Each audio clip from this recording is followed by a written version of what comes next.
আমার কাছে ভীষণ ভালো লেগেছে এই ফিল্ম সিন্ডিকেট এবং চরকির যে কোলাবোরেশন।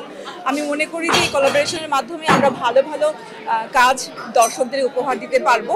ইতিমধ্যে ঘোষণাও হয়েছে, আপনারা জানেন যে যে কাজগুলো ঘোষণা করা হয়েছে, যে কাজগুলো চলছে এবং যেগুলো হয়েছে, ডেফিনেটলি আমি আশাবাদী এই কাজগুলো অন্যরকম আবেদন তৈরি করবে দর্শকের মধ্যে। আমি একটা দুটো সিরিজে কাজ করছি। একটা হচ্ছে কালপুরুষ সালজারের, সেখানে একটা চরিত্র করেছি, ছোট একটা ক্যারেক্টার করেছি।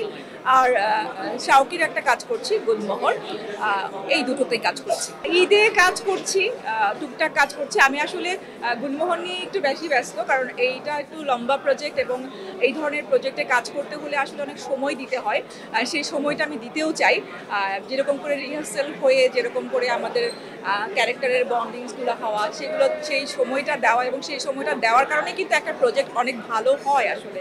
সেই কারণেই আমি আসলে কাজ একটু কম করছি, এই গুলমোহরের জন্যই কম করছি। গুলমোহরটা নিয়ে অনেক আমার আশাবাদ ব্যক্ত আছে, দেখা যাক কি হয়।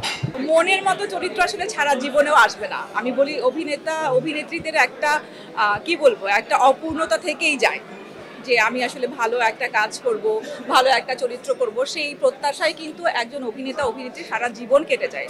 আপনি যেটা বলেন মনের মতো চরিত্র তো আসলে সবসময় পাওয়া যায় না। বাট যেহেতু আমাদের এটা প্রফেশন, আমাদের সব রকম চরিত্রেই কাজ করতে হয় এবং সবগুলো চরিত্রই আমাদের নতুন করে এসে হাজির হয়।